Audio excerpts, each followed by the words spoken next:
Si je n'avais pas été terrorisée par les 20 minutes, je voudrais montrer comment travaille le sociogramme mémoire, parce qu'il s'agit bien de ça dans l'œuvre de Patrick Modiano. Histoire-mémoire, mémoire-oubli, mémoire-amnésie, mémoire-hypermnésie, ruine du roman national, etc., etc.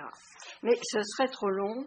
Et je vous renvoie à un livre que je dois écrire sur Modiano, donc certaines parties sont déjà faites et publiées, soit dans les cahiers de Lerne sur Modiano, soit dans la revue Europe, et qui aura pour titre « Il n'y a plus que les perroquets qui sont fidèles au passé ».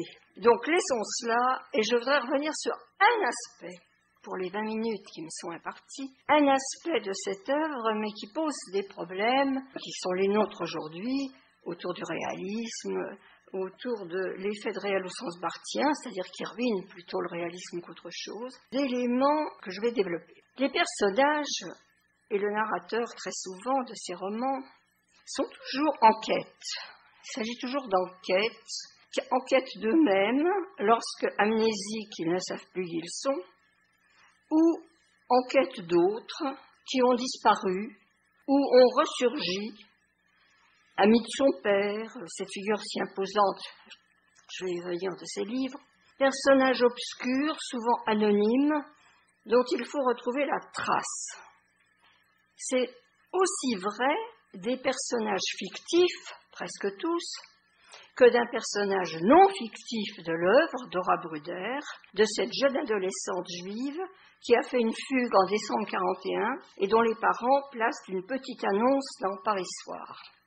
Pour tous ces personnages, et en particulier les personnages fictifs, le narrateur finira par retrouver quelques traces qui ne feront jamais sens totalement. Or, pour le personnage réel, il n'arrivera pas à retrouver de vraies traces, sauf quand il fera appel à un historien, Serge Klarsfeld, et c'est par l'historien qu'il réussira à voir et l'état civil de Dora Bruder et celui de ses parents, etc. Donc tout ceci m'interpelle, puisqu'on parlait de l'intrication du romanesque ou du fictif et d'éléments qui sont tout à fait historiques. Comment un romancier se dépêtre-t-il de cette articulation en jouant précisément de l'apparence perpétuelle de la scie historique. Les romans développent en effet, c'est ce petit point simplement qui va m'arrêter aujourd'hui, toute une panoplie d'archives, agendas, carnets d'adresses, répertoire de téléphone, papiers d'état civil, comme les livrets de famille, c'est le titre d'un des romans, d'actes de naissance ou de mariage, de certificats de baptême s'il y a lieu, de notes prises sur des papiers pliés en 4, oubliés depuis longtemps dans un ouvrage, ou jetés sur des cahiers Clairefontaine depuis longtemps cornés et non ouverts, des photos trouvées dans des boîtes à biscuits, de vieux journaux et magazines, avec leurs avis de recherche, leurs petites annonces, les photographies de stars du temps, toutes sortes de faits divers, des collections disparates achetées chez les bouquinistes, des brocantes, des marchés aux puces, des vieux plans de Paris, tout barbouillés, avec des itinéraires, des cartes Michelin usagées, des cartes de visite portant l'adresse de garages depuis longtemps démolis. Tout un ensemble d'indices, de bribes, de traces ténues dispersées qu'il faut savoir relier, mais qui ne seront jamais véritablement tout à fait reliées. C'est ainsi que le narrateur de La rue des boutiques obscures, le roman qui a eu le prix Goncourt en 1978, décrit le bureau de Huthé, son employeur. Derrière Huthé, des rayonnages de bois sombres couvraient la moitié du mur. Y étaient rangés des bottins et des annuaires de toutes espèces et de ces 50 dernières années. Huthé avait souvent dit qu'ils étaient des outils de travail irremplaçables dont il ne se séparait jamais, et que ces bottins et ces annuaires constituaient la plus précieuse et la plus émouvante bibliothèque qu'on pût avoir, car sur leurs pages étaient répertoriés bien des êtres, des choses, des mondes disparus, et dont eux seuls portaient témoignage. Et dans Quartier perdu, autre roman, un des protagonistes répète au narrateur « On trouve tout ce qu'on cherche dans les annuaires, à condition de savoir les consulter ». Alors le narrateur, par exemple, de plus loin de l'oubli, étale sur sa table des papiers à la manière d'un jeu de cartes, quelques adresses, des noms, une vingtaine en tout, et pour tout. Il en est le seul lien, mais il ne peut pas leur donner sens. Celui de l'horizon, Bossuet, se sent assailli par des bribes de souvenirs sans lien les uns aux autres, mais ils ne pourront jamais constituer un dispositif qui permettrait à une petite Madeleine d'émerger, absolument pas. Et devant cette impossibilité, il décide de dresser des listes, de noter sur un carnet de moleskine noire les bribes de souvenirs qui lui viennent à l'esprit. C'est qu'il a l'ambition non seulement de trouver un sens, une cohérence à sa vie, mais de rendre compte de ce qu'elle aurait pu être en fonction de bifurcations possibles de sa route. Donc, c'est pas simplement retrouver les souvenirs, mais de retrouver des bifurcations et un sens potentiel qui lui a échappé. Le narrateur ou d'autres personnages sensibles à la fragilité de la mémoire et de l'engloutissement de tout dans l'oubli élaborent eux-mêmes des catalogues, des listes. C'est ça qui m'a intéressé, si vous voulez, des inventaires. Et c'est grâce à ces catalogues, ces listes, ces inventaires, pensent-ils qu'ils vont retrouver quelque chose de leur histoire. Alors il y a des tas d'exemples. Il y a ce directeur d'un chenil qui rêve d'un fichier central où seraient répertoriés tous les chiens dès leur naissance, avec leurs photos, tous les témoignages écrits ou oraux se rapportant à ces chiens disparus. Son tourment à lui, c'était de penser à tous ces milliers de chiens morts dans l'anonymat total, sans qu'ils eussent laissé la moindre trace. Bon, on voit très bien remplacer les chiens par les hommes, mais on voit très bien cette obsession. Et tous ces personnages sont un petit peu des gens qui ont des obsessions de cet ordre. Il y a ceux qui, comme le narrateur de Chien de printemps, établissent le catalogage des multiples photos prises par le photographe Émile de Capa, photographie qui encombre une valise. Il veut les classer, mettre au dos des photos le moment, le lieu où elles ont été prises. Et s'il s'agit d'un portrait, le nom de la personne photographiée, et le tout porté sur un registre établi en 2 exemplaires.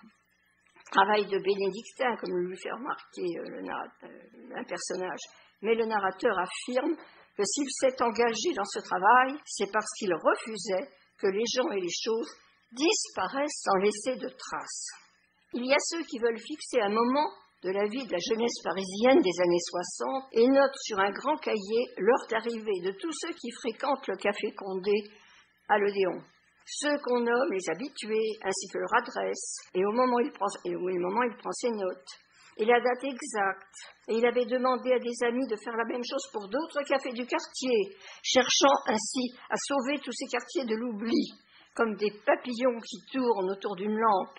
Il rêvait, disait-il, d'un immense registre où auraient été consignés les noms des clients de tous les cafés de Paris depuis 100 ans, avec mention de leurs arrivées, de leurs départs successifs. Mais aux yeux d'un personnage qui va hériter de ce cahier, cela paraît bien insuffisant encore. Lui aurait rêvé de notices biographiques, en plus des mentions qui figuraient dans le cahier. Rêve d'exhaustivité, qui n'est pas loin de ce qu'on peut relever dans les archives, les annuaires, les bottins, puisque Didier Blonde, autre écrivain, nous apprend qu'à la Bibliothèque nationale, on trouve la collection complète des Didot-bottins, annuaires par année et par rue. Depuis 1838, ils sont répertoriés tous les habitants de toutes les rues de Paris. On ne va pas encore aller fouiner pour voir, mais ça fait rêver. Pour essayer de faire sens de tous ces petits bouts de réel, soi-disant, puisqu'il s'agit d'éléments historiques qu'on peut répertorier, des temporalités enchevêtrées gouvernent ces narrations. Le moment où le roman s'écrit, à la fin des années 80, ou dans les années 90, ou même au début du XXIe siècle, les années 60, les 18-20 ans du narrateur, et bien sûr de l'auteur, ces temps où il va sortir de sa préhistoire pour devenir, comme il le dit, un écrivain français, à partir du premier roman, 1968, La place de l'étoile, la fameuse Place of the Star dont je parlais ce matin. Et une troisième période principielle, alors elle, celle de l'occupation, de la Seconde Guerre mondiale, celle où l'histoire de son père va venir au premier plan de ses obsessions, Une période d'avance à naissance, puisqu'il est né en 1945, mais qui est au cœur de ses récits.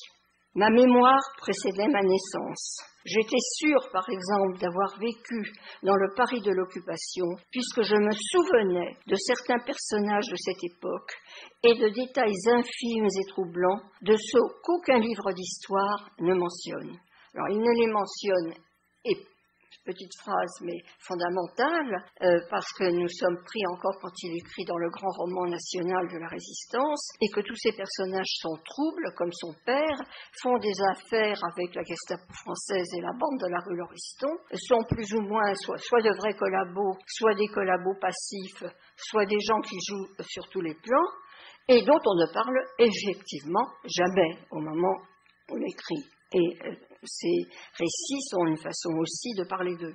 Dans ces récits, donc, qui passent perpétuellement d'une temporalité à une autre, une nappe de signifiants récurrents se répondent et s'interpénètrent, et là encore, ils font effet de réel plus que de transit de narration réaliste. Ils viennent un peu ruiner en réalité la narration, mais nous donnent le sentiment qu'on est totalement ancré dans le réel. Thèmes non propres, rue de Paris, images, numéros de téléphone aux indicateurs anciens, sous forme de lettres, passe pour Passy, Pro pour Trocadéro, ODE pour Odéon, AUT pour Auteuil, qui rythment vraiment ces numéros de téléphone à l'ancienne, qui rythment la narration. C'est nappe signifiant d'abord la figure du père, de ce père qu'il construit dans l'œuvre, Aldo Modiano ou Henri Lagrouat, parce qu'il a toutes sortes de noms. Un père juif dont la famille venait de Salonique, dans l'Empire ottoman, et qui passa toute la guerre à vivre d'expédients, du marché noir, en rapport avec toutes sortes de gens louches, et en particulier cette fameuse bande de la rue Lauriston, ce qui, paradoxalement, mais véritablement, lui a sauvé la vie. Et de ce père qui l'emmène, enfin il a une scène primitive chez Modiano qui est deux fois l'arrestation du père. Je passe parce que ce serait trop long dans mon développement. Mais le père est partout présent, sous un nom d'emprunt, avec cette tyrannie, puisqu'il en fait un pensionnaire, il veut absolument lui faire son service militaire et même le faire rentrer dans l'armée. Hein, tout ça. Il veut même, nous affirme Modiano, le faire passer sous le métro à la station Georges V en le poussant sur les rails. Enfin, il n'y arrive pas. Bon. Donc, un père qui symbolise à lui-même les années troubles qui sont à la base de son travail narratif de l'occupation. Mais ces traces, toutes ces traces qui nappent l'ensemble narratif ne suffisent pas, parce qu'elles ne feraient pas, comme l'évoquait Patrick Borus ce matin, elles ne feraient pas valeur. Le romancier ici émerge pleinement par les nouvelles traces qu'il invente. Il y a toutes ces traces, ce dispositif énorme de listes et de catalogage, mais il y a bien sûr d'autres traces que seul le romancier peut faire émerger d'ailleurs. C'est ainsi que le narrateur de Dora Bruder évoque le malaise qu'il a ressenti devant Premier Rendez-vous, un film que Dora Bruder aurait pu voir à son époque, au moment de sa fugue, et où il est question d'une fugue. Ce malaise provient, dit-il, de la luminosité particulière du film, d'une sorte de voile qui semble recouvrir les images et accentue les contrastes. Et brusquement, il a une révélation. C'est le regard des spectateurs de l'époque qui imprègne la pellicule, où le temps de la projection, ils oubliaient leur malheur. Et tous ces regards, je cite, par une sorte de processus chimique, avaient modifié la substance même de la pellicule, la lumière, la voix des comédiens. Fin de citation. Je limite. C'est donc que les inconnus, les disparus, laissent des traces comme les quartiers perdus, mais plus encore, c'est le regard de leurs contemporains qui s'inscrit dans ces traces. Il y a ainsi ces anciens numéros de téléphone qui ne sont plus attribués et d'où parviennent des voix, comme une circulation invisible, parallèle, comme des fantômes de voix, donc des voix du passé qui s'éternisent à travers des circuits téléphoniques oubliés. Il y a aussi l'écho de ceux qui ont habité un même lieu autrefois. Le narrateur de la rue des boutiques obscures note « Je crois qu'on entend encore, dans les entrées d'immeubles, l'écho des pas de ceux qui avaient l'habitude de les traverser et qui depuis ont disparu. Quelque chose continue de vibrer après leur passage, des ondes de plus en plus faibles, mais que l'on capte si l'on est attentif. Au fond, je n'avais peut-être jamais été ce Pedro McEvoy, je n'étais rien, mais des ondes me traversaient, tantôt lointaines, tantôt plus fortes, et tous ces échos épars qui flottaient dans l'air se cristallisaient, et c'était moi. Plus insaisissable encore, les couloirs du temps. Il faut imaginer que l'on pourrait croiser des gens qu'on a connus il y a 40 ans, et on les croise et eux n'ont pas vieilli, 40 ans après, alors que la marque des ans a fait son travail sur notre visage et notre corps. On peut les rencontrer, mais rien ne se passera entre eux et vous. Ils ne nous reconnaîtront pas, car chacun est dans son corridor du temps, et ces temps ne peuvent se rencontrer car chacun vit dans un temps différent. Il se peut cependant qu'un miracle se produise. Dans l'horizon, le héros imagine qu'un jour, il retrouvera Margaret, car ils finiront par se retrouver dans le même corridor. Et alors tout pourra recommencer. Il ne s'agit pas de figer le temps, de l'empailler, comme le Paris d'aujourd'hui, ou de le geler. Il n'y a que les perroquets pour être fidèles au passé. Cette pensée du narrateur de Accident nocturne nous indique qu'il ne s'agit en rien de reconstituer le passé perdu, ou même de le faire revenir. Le miracle de l'éternel retour, c'est tout à fait autre chose.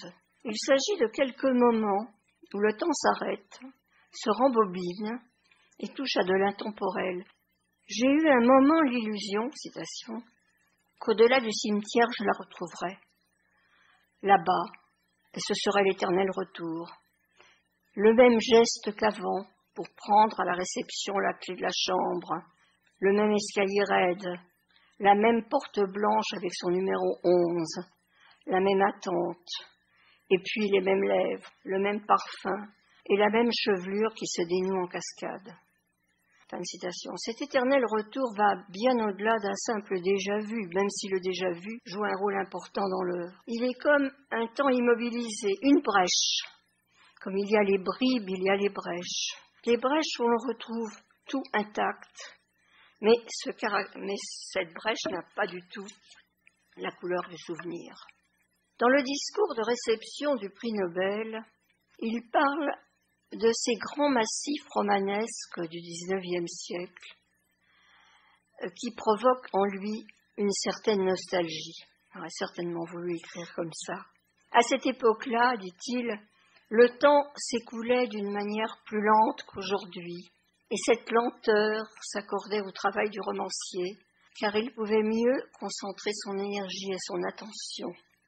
Depuis, le temps s'est accéléré et avance par saccades, ce qui explique la différence entre ces grands massifs romanesques du passé aux architectures de cathédrales et les œuvres discontinues et morcelées d'aujourd'hui.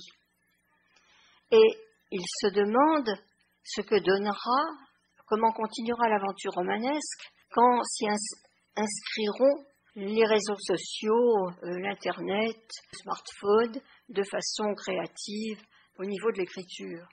Il dit, il n'est pas contemporain ni de ces grandes machines architecturales, aux architectures de cathédrales, ni de cette discontinuité absolue. Mais, dit-il, j'appartiens à une génération intermédiaire. Et effectivement, dans une interrogation sur le réalisme aujourd'hui, on a affaire à une écriture du discontinu, du fragmentaire, de la bribe, mais qui est toujours prise dans une patte romanesque qui donne l'illusion du continu. Ce qui peut expliquer d'ailleurs, c'est un des aspects du succès de Modiano, et là je ne parle pas du tout du Nobel, je parle du succès commun, qui fait que aussi bien des cercles restreints quand il ne le méprise pas, parce que ça c'est une grande donnée aussi institutionnelle parisienne, que c'est pas vraiment un écrivain, tout s'est arrêté à Duras, mais que quand il n'est pas méprisé, qu'il plaît, il plaît à la fois au cercle restreint et au grand public, c'est-à-dire qu'on a à la fois cette écriture du suspens, du discontinu, cette fameuse petite musique dont on l'avait affublé en son temps pour le définir, et en même temps du romanesque, il s'agit d'une histoire du romanesque policier d'ailleurs, car ça imite très souvent la structure du roman de détective ou du roman policier, ce qui quand même plaît à tout le monde, etc. Enfin, quand il évoque à propos de ce discours du Nobel, attribué pour son art de la mémoire, et en particulier de la période de l'occupation, il parle de cette mémoire particulière qui tente de recueillir quelques bribes du passé que le peu de traces qu'ont laissées sur terre des anonymes et des inconnus. Elle est ainsi liée aussi, cette quête, à ma date de naissance, 1945. Mais que faire de ces bribes et comment leur donner sens? Et là, j'aurais voulu embrayer sur le rôle de la fiction modianesque. Il n'est pas le seul, ils sont plusieurs. Mais dans cette remise en question d'une certaine narration du passé en France, qui ont fait de lui, d'ailleurs pendant très longtemps, une espèce de romancier ou scénariste ambigu. Et je terminerai par là, je reprendrai ma propre expérience.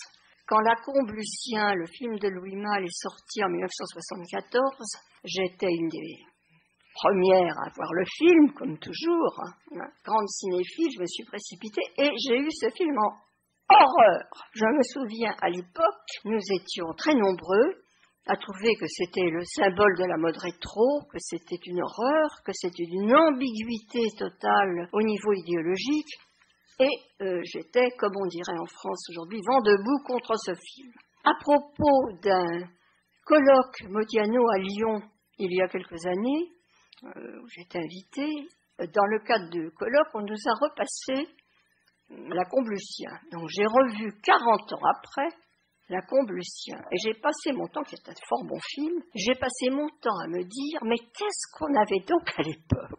Pourquoi est-ce que j'ai passé tellement de temps, et j'ai dû écrire 2-3 articles dans quelques petites revues intellectuelles du moment, qu'est-ce que nous avions donc? Pourquoi étions-nous si contre? Alors je crois que les conjonctures historiques comptent énormément et que c'était la remise en question de cette France glorieuse, toute acquise à la résistance, avec quelques sombres personnages, mais qui avaient tous été liquidés justement à la libération. Et Modiano est, comme il le dit dans un de ses romans, comme une petite piqûre d'insecte, c'est-à-dire il vient vous piquer, et puis vous avez le sentiment, bon, comme ça, une piqûre de moustique, que c'est rien du tout. Ça chicote un peu, mais c'est rien du tout. Et puis peu à peu, cette piqûre de moustique devient insistance, un bouton arrive, grossit, finit par se remplir de pus, et vous vous dites, qu'est-ce que c'est que ce truc-là? Je croyais que ce n'était qu'une petite piqûre. Et en fait, c'est une espèce d'alarme qui vous indique que la France à laquelle vous croyez n'est pas tout à fait celle qu'un romancier obsédé par la période de l'occupation peut construire et donner à voir. Alors, ce romancier donc, termine son discours de réception du prix Nobel avec le remerciement, puisqu'on a trouvé qu'il était fin romancier de la mémoire. Il dit, j'ai l'impression qu'aujourd'hui, la mémoire est beaucoup moins sûre d'elle-même et qu'elle doit lutter sans cesse contre l'amnésie et contre l'oubli. On pourrait ajouter aussi, elle doit lutter sans cesse aussi contre l'instrumentalisation perpétuelle du mémoriel et de la commémoration. Mais ce n'est pas tout à fait le problème de Modiano. Mais dans une vision générale des problèmes d'un sociogramme de la mémoire, ce serait très important à prendre en considération. Et nous dit-il, à cause de cette couche, de cette masse d'oubli qui recouvre tout, on ne parvient à capter que des petits fragments du passé, des traces interrompues, des destinées humaines fuyantes et presque insaisissables. Tous les adjectifs ici sont extrêmement importants et définissent son œuvre. Mais c'est sans doute la vocation du romancier, devant cette grande page blanche de l'oubli, de faire ressurgir de faire ressurgir quelques mots à moitié effacés, comme ces icebergs perdus qui dérivent à la surface de l'océan. Merci.